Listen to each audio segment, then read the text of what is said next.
What's up? It's your boy. I'm Forrest, and I'm tired.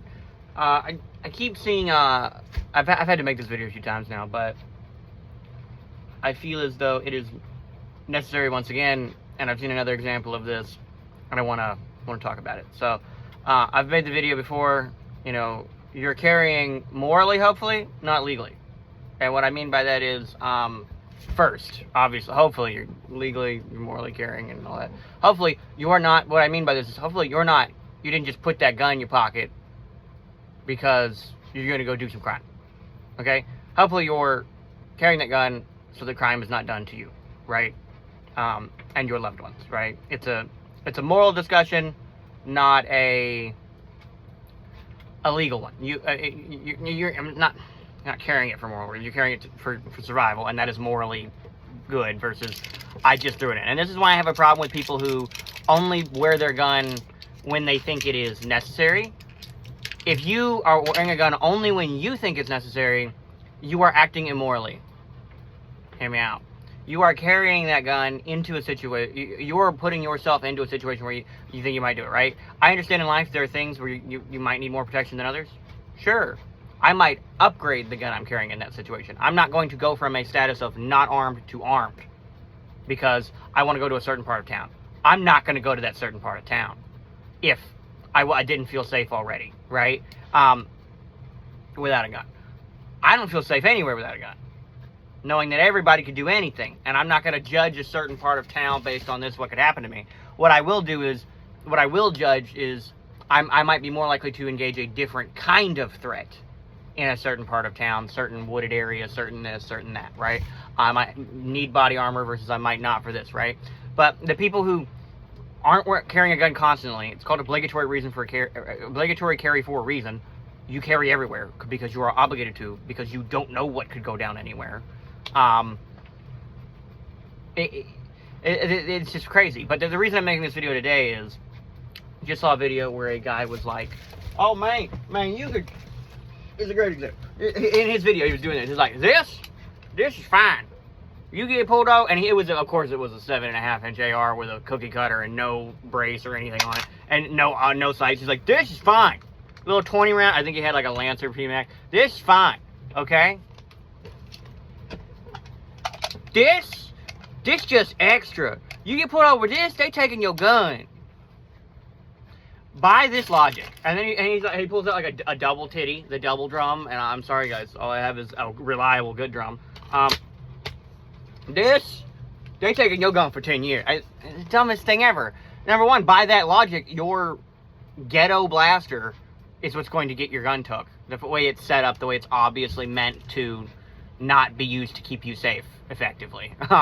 The way it's set up to be a nuisance at the range, the way it's set up to be, yeah, that's getting your gun took, not the amount of bullets in it, okay? And it doesn't matter if the gun's hot or not. I mean, it doesn't matter. That's what matters. That's what matters. If the gun's stolen or you're a felon, they're going to take the gun regardless. Now, there is an argument for cheap guns. Don't get me wrong. But this idea that you are going to carry a certain type of gun so that it doesn't get took by the police, let's back that up. Or let's back, like, man, you shouldn't carry a $3,000 pistol, because when the cops take it, you're going to be out $3,000. Well, number one, there's people that can afford to be out $3,000. You know, once, twice, 3 times in their life. There's people that are out $3,000 every month. Hell, I'm pissing away money on fucking food. I don't know about the rest of y'all, but I mean, shit, a couple $100s a month is light work on food. Extremely light for most of us. So this idea that, like, you know, once in your lifetime a $3,000 pistol gets took is a problem. It's delusional. Okay, it's just delusional. I'm not carrying a $3,000 pistol, but it doesn't matter. You're not carrying a gun to stay out of jail. If you are, stop carrying the gun at all. Just stop carrying it, and you could maybe lose a gunfight by being on the sidewalk. You get good at retreating. Get good at being aware of your surroundings and things, and constantly be on red alert mode, right? You're carrying a gun so that you get to come home at the end of the day to see your family, loved ones, or, I don't know, fucking jerky shit. I don't know. Fucking whatever you want to do when you get home. But that's why you're carrying the gun. Plain and simple, right? Stop this, oh, you carry that kind of gun, it's just hot. Oh, you put an FRT in your pistol, that's a bad idea. It might be. It might be. For somebody, it might not. If you are in Detroit, Chicago, and you got, you know, the YNs and the gangbangers and all this shit with switches on their blickies with the titties, maybe an FRT is a good idea. And so what if the gun gets took by cops? Get another one. Okay? Get another one. Stay alive. I don't care how much your pistol was worth when it got took. It's worth $1 million to you in a gunfight, I promise. Like, you couldn't give me $1 million in the middle of a gunfight to give you my only gun. You couldn't. You couldn't. Yet a lot of you fucking idiots are like, oh, well, I can't carry a gun because they're going to take it. Or I can't carry a quality gun because what if I use it in a gunfight? I might well carry a Taurus G2C, whatever. Carry what you can afford to buy. And go a little bit above your market. In fact, I would argue, save up another week so you can get that Glock over that G2C. Right? Save up. It's probably not going to happen in the next week.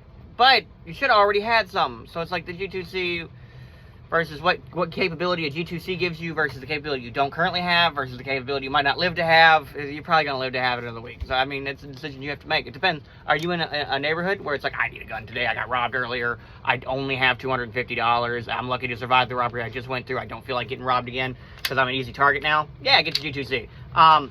If it's, I live in the middle of a wooded area, a gated environment and blah, blah, blah, whatever, white picket fence home, yeah, maybe wait another week. I don't know. But, like, this idea that, like, I'm not going to put a certain thing on my gun. I'm not going to put a 30-round, I won't even carry 3D printed magazines because they'll think I'm using a ghost gun. The fuck? Like, the fuck? And yes, I'm working on a 6mm ARC / 350 Legend remix of a magazine that I found on the sea. I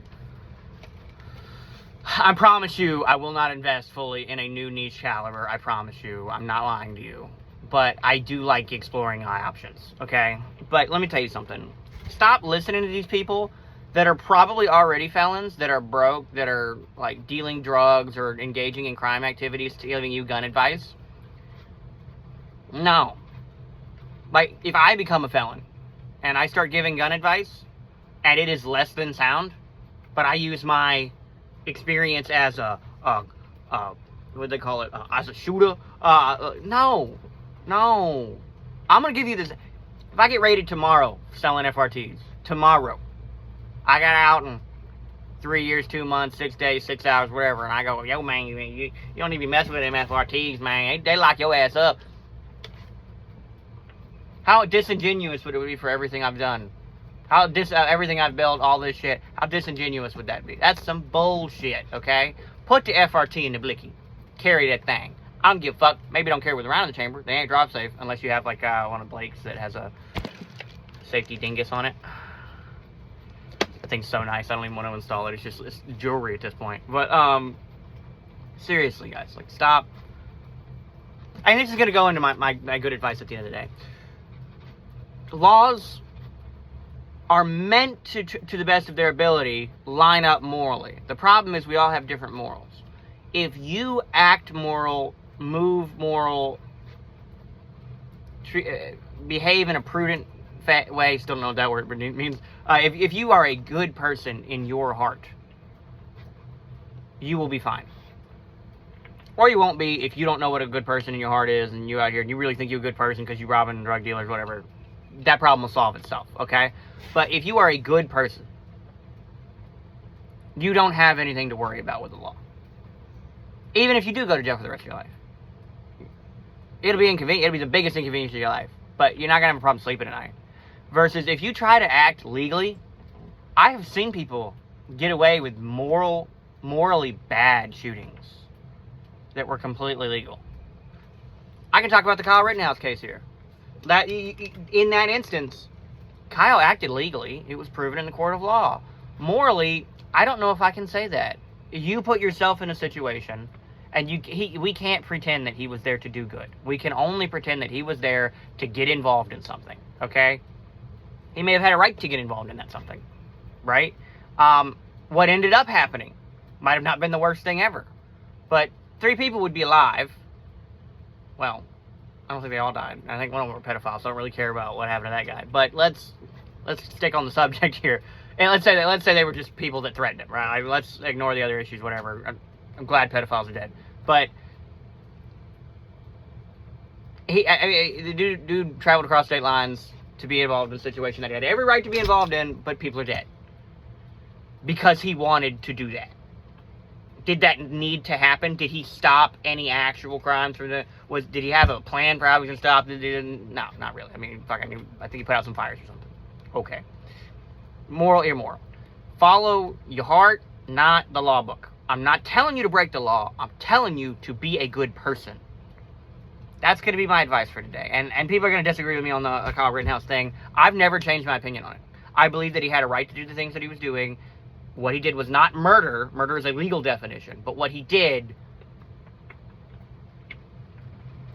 was not exactly morally good. Okay?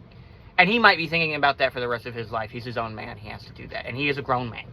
I'm not here to denounce whatever he did. And if I saw him in person, I'm not going to fucking shame the dude. Like, there's a lot of this community that would. But I think there's nuances and there's things to morality.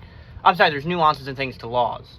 There isn't much nuance to morality. And you can spend years trying to justify that in your own mind for something that was only a little bit evil, only a little bit good. Good for this reason outside of it. And you can take something apart until you are a good person. But in reality, like, an actual good act will just be good on its face, I think, most of the time. So that's my advice. Act moral. Be a moral and prudent person. Conduct yourself to a high standard if you can, when you can. It's not always possible. And then you'll find that these other things don't matter. Carry the best gun you can too.